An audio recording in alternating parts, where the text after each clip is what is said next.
introduction. My name is LaFonté Brown. My name is Debra Cwiklinski. Okay.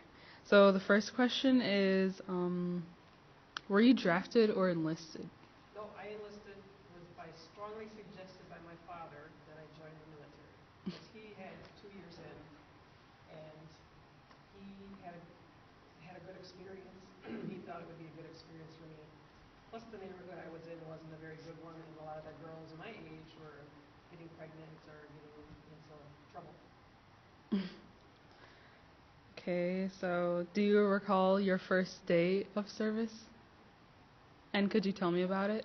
Yes, my first day, it's kind of scary because when you go to the enlistment center, you leave from there, and they put you on a bus, take you to the airport, get on a plane, everybody's all together, everybody's all scared, and then you get on a bus to come to, I was in Mississippi for school, I take back San Antonio, Texas, for basic training, and they get you on the bus, and they drive you all the way to the base, and as soon as you get off the bus, they're barking orders, get over here, get your bags, and all this stuff like that. They're barking orders, so you're freaking out. It's like 3 o'clock in the morning, it's like, well, what's going on? You can't see, you're half asleep, so yeah, it's pretty nerve-wracking. Okay. So what motivated you to get through all these experiences that you encountered? Once I got through the experience, it was fun. I liked it. When I first went to my first military station, which was in Utah, I enjoyed it. It was really pretty coming in. Like when you hear in the Purple Mountains Majesty, that's exactly what it was. It was a full moon. It was in December. The snow was on the mountains, and it looked purple. It was very pretty. So I was like, oh, I'm gonna like this. I was in Utah. Hill Air Force Base was the first station I went to. I enjoyed it there. Okay. How was your training? My training, basic training was kind of tough. You had school in the morning, and then you would go and do drill after, and you'd have some liberty where you could go to the little store that they had they call it the post exchange, where you can go and you can get the stuff that you needed, shampoo, stuff like that. And then, they taught you how to make sure everything was ironed and had to be folded into certain little squares in your drawers. They didn't like it. When they came through, they'd pull it out and be laying on your bed. And you have to remake it. Same thing with your bed. They didn't like the way it was. They'd pull it apart and make you redo it. I enjoyed that time. That was basic training. School was better. A little more lenient. I was in administration, so it was going to school and we had to march, and still had to march going to school, but it was a 6-week one. They've extended it since then because of computers and stuff like that, but it was only 6 weeks. It's mostly typing, so I could do that. That was easy. I had typing in high school, so. Yeah. Did you serve in any wars or conflict? I served during them, so I was back in stateside for everything, like when Desert Storm kicked off, when Desert Storm kicked off, I was active duty, but I didn't get to go. I would have liked to have gone, at least had the experience, but I was pregnant at the time. I just found out I was pregnant when my unit was going, and we had a fighter unit, so 3 of our units went out of the 4. And I ended up still working 12-hour shifts when I was pregnant, so it was just me and another guy. Everybody else was gone. So it was a good experience. I liked it. I didn't mind it. As long as I was working, that was fun. So how long did you work during your pregnancy? With my first son, I worked right up until the day I went in. By then, everybody was coming back, and I take back. That was my second son. I'm sorry, my second son. He was born. I was pregnant with him when the Desert Storm kicked off, and I worked right up until the day I went in. I wasn't feeling really good the last day before I had him, and then it's like took a shower, a hot shower, and stuff like that. It's like, okay, we gotta go. I went in that night.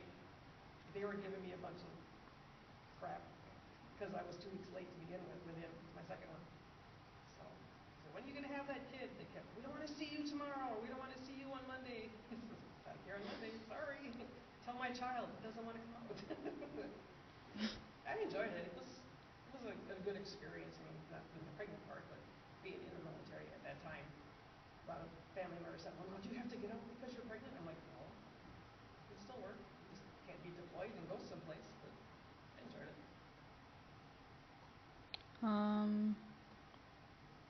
So what was like your job or assignment that you had to do?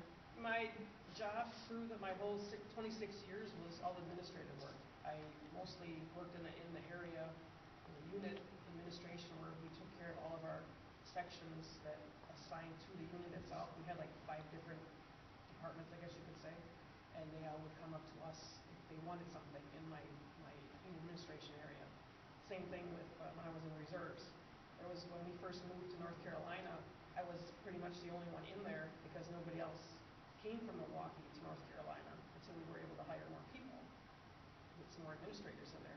I took care of 80 people at one time, just me being an administrator by myself, and that's doing all kinds of reports packages, performance reports, anything that you need. And I worked with the commander, and I had to, if he had something he needed to type, I had to type it or whatever.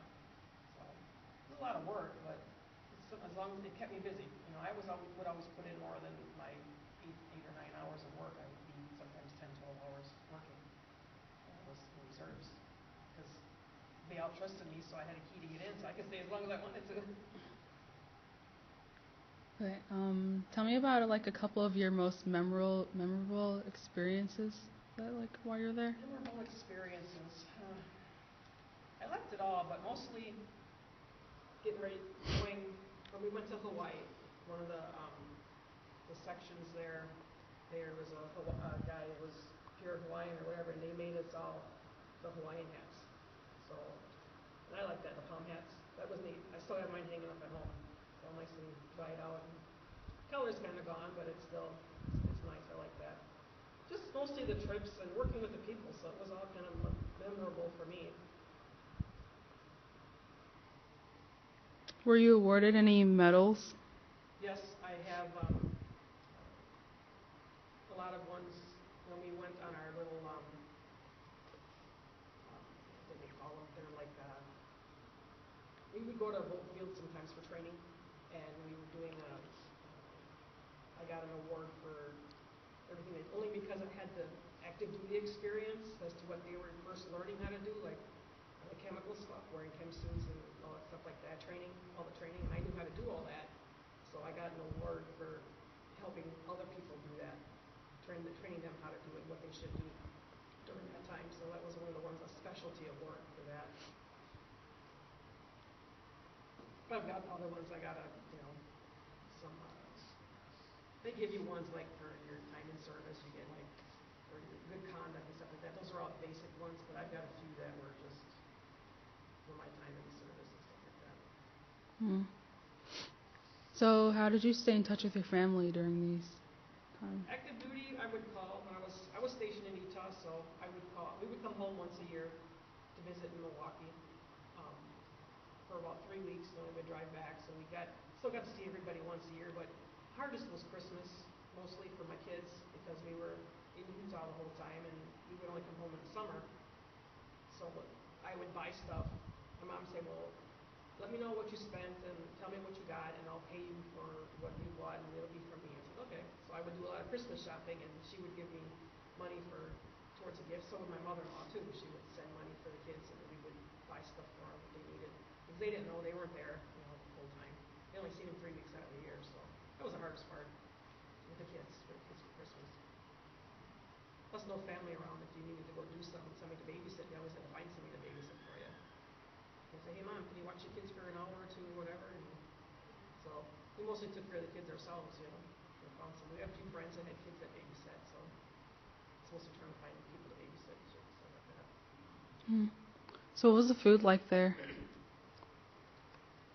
The food at dining halls were good for the most part. There were some things I don't want that. You stayed away from, but it wasn't too bad. It was, like I said, I didn't go anywhere overseas or anything like that, but every place we went, the food was good.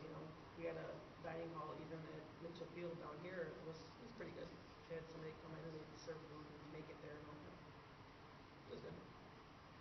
So how did you guys entertain yourselves? Well, active duty we had, you mostly had your own thing to do at night, so because it was just a regular base, and so we lived off base, so you still had things to do off base.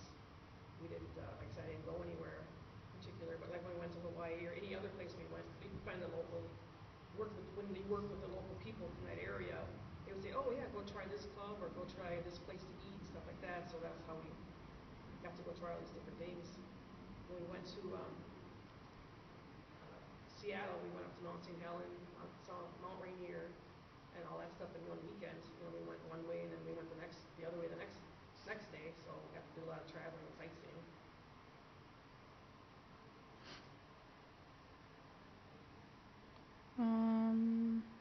So do you recall the day that you left service?